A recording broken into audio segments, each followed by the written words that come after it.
You're watching the RebZone Sports Show on Fox 5. Paradise lost. Straight ahead of the RebZone, Hawaii rallies back in the fourth quarter to spoil UNLV's bid for a second straight road win. We have all the highlights from Honolulu, and head coach Tony Sanchez is in studio to break it down. Plus, a preview for the biggest game of the year, the battle for the Fremont Cannon. And we recap the Runnin Rebels week that saw them get their first 2 wins of the season. The RebZone is handing out high fives and flying through 30 minutes of UNLV sports right now. This is the Fox 5 RebZone Sports Show, presented by RC Willey. Your home, your way. Welcome inside the RebZone. Kevin Bollinger alongside UNLV head football coach Tony Sanchez, just back from Hawaii, where the Rebels played really solid for 3 quarters. And then the fourth quarter, things just really got away last night. Yeah, you know, we came out of the gates. I thought the guys, they played really fresh, you know, a lot of savviness. Defense created some turnovers. Offensively, did a really good job of managing things, putting points on the board, you know, created a good lead going into halftime and obviously into the fourth quarter. With about 12, 13 minutes left, you had a 15-point lead and watched that thing slip away, gave up some big plays. We stayed away from giving up big plays all night on defense, and at the end, we had some blown assignments that were very costly, and then not picking up a couple of the fourth down. Twice we had opportunities to do that, and you get those, you can seal the game. Let's start taking a closer look at this one, and we begin with the highlights of the first half, where the Rebels got off to a fast start. No matter what the outcome, throw down, stand up, refuse to go down.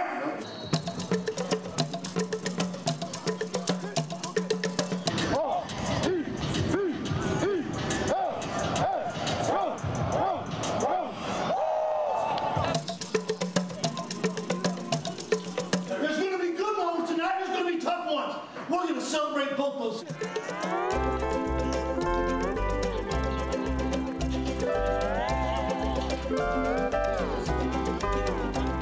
Let's go get an EMW. You hear me, guys? Yes, sir. This is our damn night. You hear me? Yes, sir.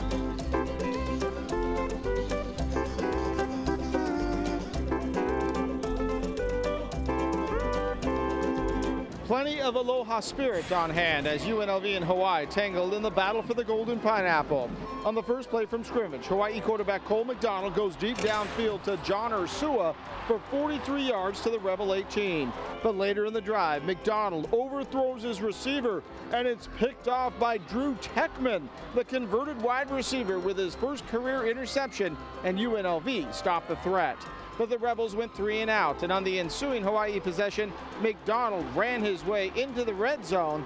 That led to a 35-yard field goal, and it was 3-0 Warriors. UNLV responded, driving down the field. 3rd and goal at the 9. Max Gillum to a wide-open Noah Bean for the touchdown. That would make it 7-3 Rebels. Hawaii had a 4th and 1 at the 50, but McDonald overthrew his man. UNLV had the ball back, and quarterback Armani Rogers trotted out for his first action since the Arkansas State game. It was Lexington Thomas, though, who did damage. He looks like he's going down, but pops up, and he races to the corner of the end zone for a touchdown and a 14-3 lead. Late second quarter, the Rebels back on offense, and lightning strikes again, bolting through the defense, and there's nobody on the island who's going to catch him. Lex took the Superman pose, and UNLV took a 21-6 lead into the locker room at halftime. So in the first half, you platooned Max Gillum and Armani Rogers every 2 drives. Both led scoring drives in that half. How do you think that worked out? I thought it worked out good. You know, Max had the start, and he came in and he done a really good job. We told Armani he was going to get either the 4th series or the first series of the second quarter. So it worked out where he ended up coming in right at the beginning of the second quarter and did a really good job. It was, you know, we've been kind of curious to see how he would, you know, react in the game running full speed. And there's a couple of times where he tucked it and took off and looked really good doing it. So it was good to see him back. You also ran the ball very efficiently in the first half, and kind of a grind, and then Lex can bust one out. You were winning the physical battle in the first 30 minutes. That's probably the biggest difference in the game. You know, early in the first half or throughout the first half, we were very physical. We were able to run the ball on first down and put us in good situations. You know, again, we had, you know, all of our short down and distance situations in our 4th downs in the first half. We converted all of them. I mean, you know, we were doing some really good things, and it led to a big-time, you know, lead at half. and you saw the second half them adjust. They were playing a little bit more physical, and I thought they kind of, out-muscled us in the trenches down the stretch. We know you've had injuries on the back end a lot, so this week you had to take wide receiver Drew Techman, flip him over. Yeah. Comes up with a big interception. Is that going to be the plan, maybe, to keep him on that side of the ball going forward? Well, we'll see in the offseason what we do, but this week he'll probably play some defense too. We just don't have anybody really left back there. So he came in, made a nice pick. He also busted up a nice play on a seam route down the middle later in the game. So he did a really good job throughout the course of the game, and he was a really good defensive back coming out of high school. So we weren't too surprised to see him play so well back there. Let's go to the second half now, where things held steady in the third and then fell apart in the fourth.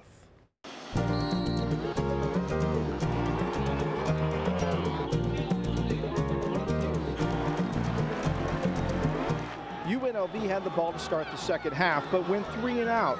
The defense came up big on Hawaii's first possession, specifically Gabe McCoy, who was everywhere on the field and drove the Warriors backwards. But once again, the offense failed to move the chains. Hawaii put together a 55-yard drive, twice converting on 4th down to set up McDonald, running it in from 3 yards out. The Rebels' lead was cut to 21-13. The offense finally put some plays together. Rogers runs for 18 yards to get the first down. On 3rd and 2 at the 48, the pitch to Thomas, who easily gets the first. It was 3rd and 2 again at the 35, but the Rebels' Xavier Campbell only gets 1. On 4th down, UNLV tries to go up the middle once again on a jumbo package, and Thomas is stuffed. The Rebels turn the ball over on downs. The defense produced another turnover.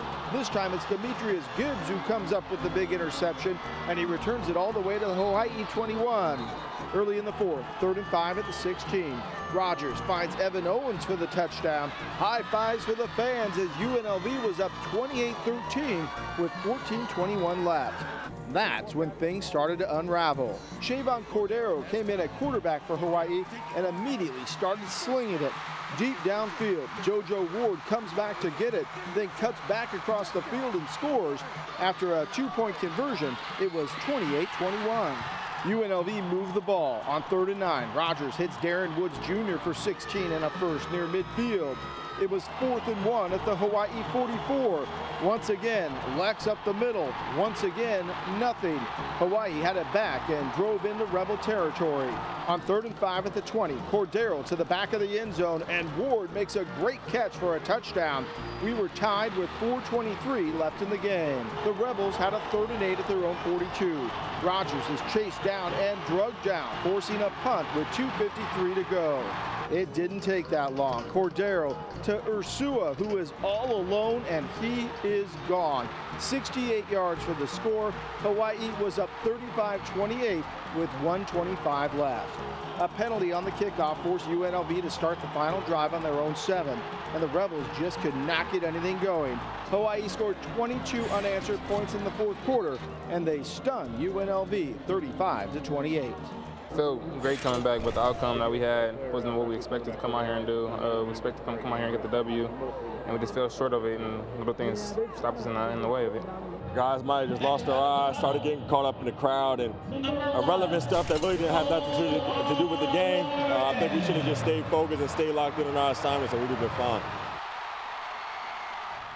So let's start with the offense. They did a great job moving the chains in the first half, and a few 3 and outs. Things kind of flipped there. Was the difference in the trenches? Well, it really was. I mean, again, earlier in the first half, we were converting all those short down and distances, and we had plenty of opportunities in the second half. We had 2 3rd and shorts that turned into 4th and shorts, and weren't able to convert any of them. So you need to do that. What's the difference? A week ago, we converted all of them. We were 100% in those situations.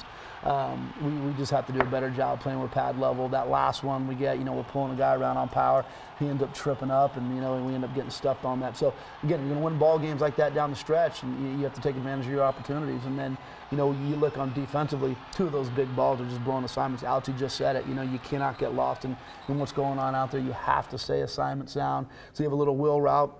Receiver curls it up in the corner, jumps it rather than continuing to drop, and all it results in a big touchdown. So it happened twice out there. Let's go back to the short yardage situations, because you have a very big quarterback, yet Lex keeps getting the ball, keep going, and they've got the box loaded up. why not put the ball in Armani's hand to see if you can get that extra yard, or mix things up and try and use Lex's speed and maybe get outside of a loaded up box? Well, we've been so good at, those short down and distance situations over the last couple of weeks, and again, in the first half we converted them all, very similar situations. And Armani, again, we have not had him do a ton of running. Even in the game organically, he kept the ball one time, he got flushed out of the pocket a couple times, but he'd been really limited in what he could do running the ball, so that really wasn't in the game plan coming into it.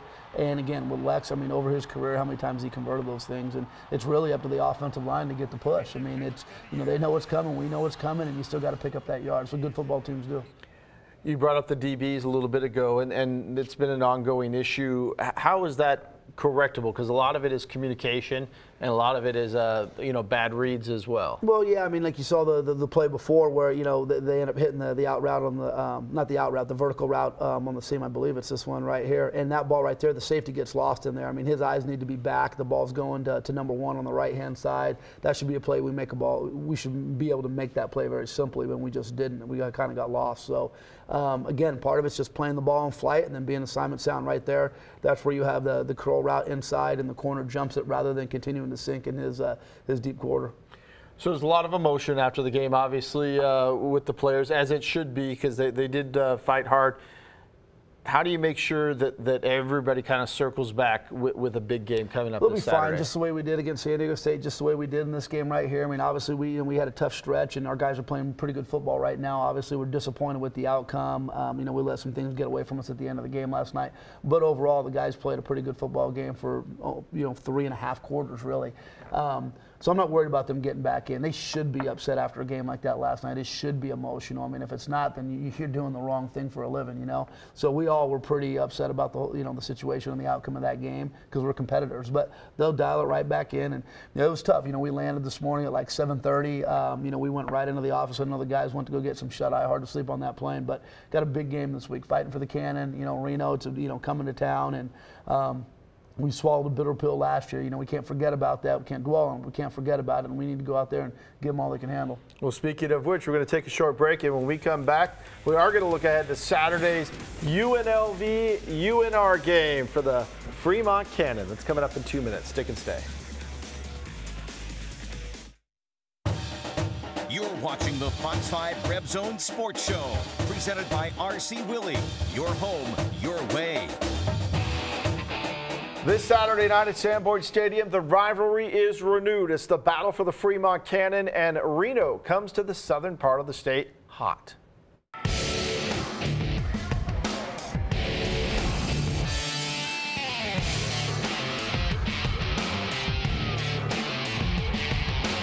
In Nevada, it's the biggest sporting event on the calendar. It's a big game every year. The battle for the Fremont Cannon. You could just tell it's different from every other game that we play. North versus South, Reno versus Las Vegas. I wasn't expecting it to be as intense as it was. State pride and bragging rights will be on the line Saturday when UNR comes to Sam Boyd Stadium to take on UNLV. The Wolfpack have surprised a lot of people this season, already becoming bowl eligible. But make no mistake, there will be no letdown. Up north, the importance of this game is pounded into the players' heads 24/7, 365. Last year, UNLV went into Reno as a favorite and needing a win to go to a bowl game. The Rebels led most of the game, but the Wolfpack rallied for a 23-16 win. Reno comes into this confident, but they still say they respect the firepower that the Rebels can bring. I feel like they're solid, all the way around, and, we're going to have our hands full, man. We got to come ready if we want to win that game. Offensively, UNR has a solid quarterback in Ty Ganji, who is good at controlling the game. Defensively, the Wolfpack have made one considerable improvement in year 2 under Jay Norvell. They have beefed up in the trenches, where they got pushed around by teams a bit last season. Not anymore, especially on the defensive side. Our average weight in our D-line last year was 250. Right now, the average weight is 288. And so, we're physically reflecting what we need to do to play that front. This is one of those games where anything goes. There will be deception, perhaps a trick play or two, and undoubtedly a little extracurricular activity. And off to the side will be the Cannon, currently painted blue, but by the end of the night, the goal for the Rebels is to bust out some brushes and red paint for a little remodel. Kickoff is set for 6:30.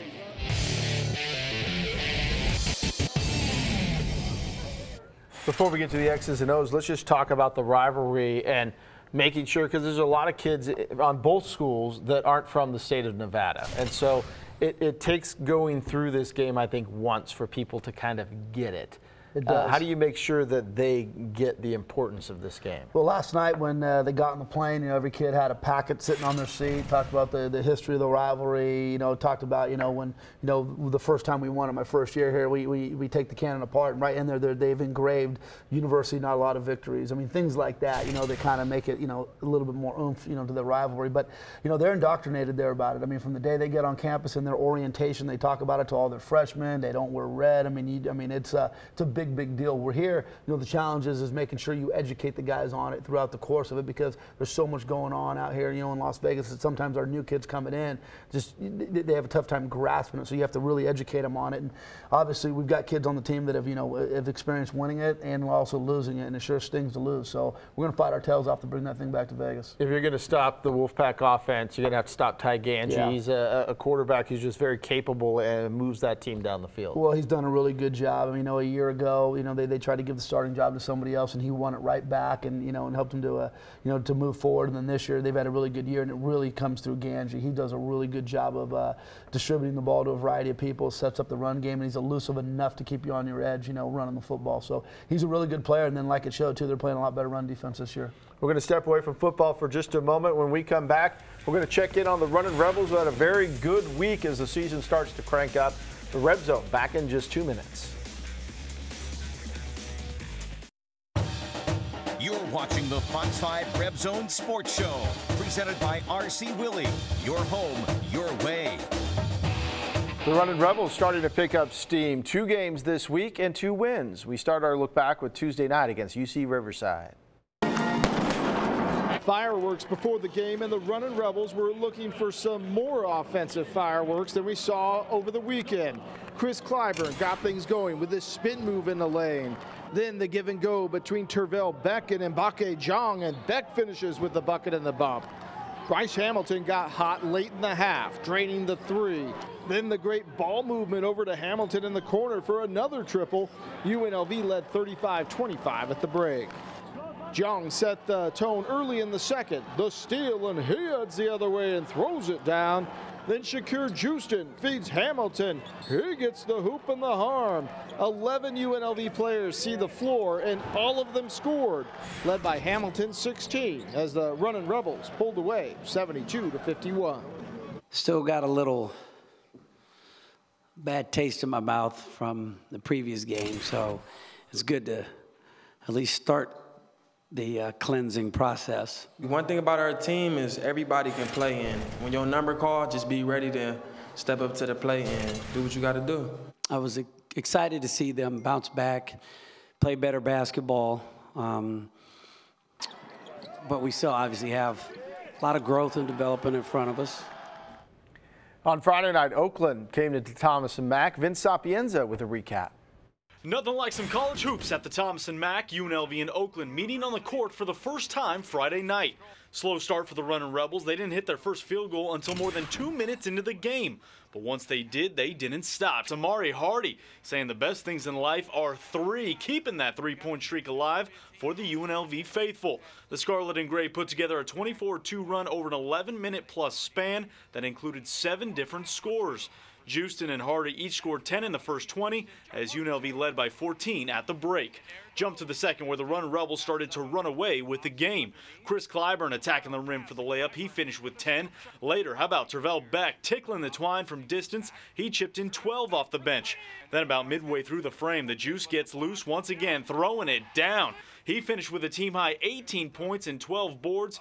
Chekne Dembele gets his name on the scoreboard as UNLV extend their lead to 21.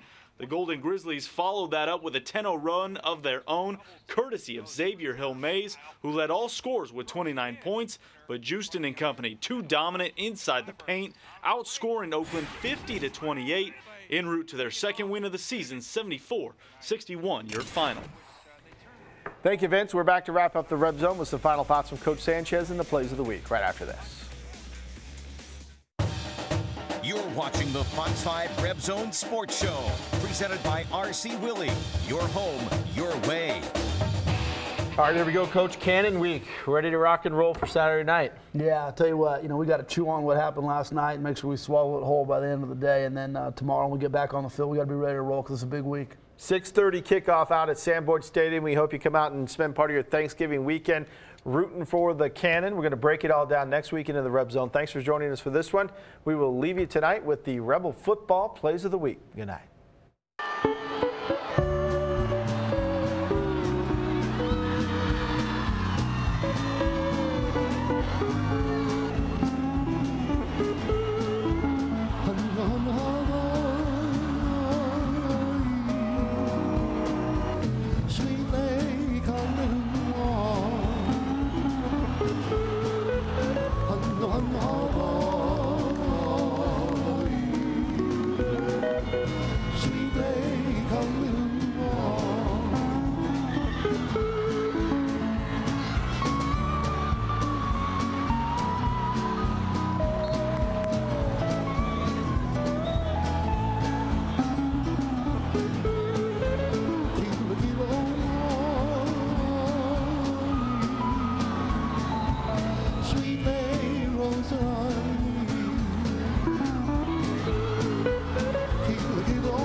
Fox 5 Red Zone Sports Show was presented by RC Willey. Your home, your way.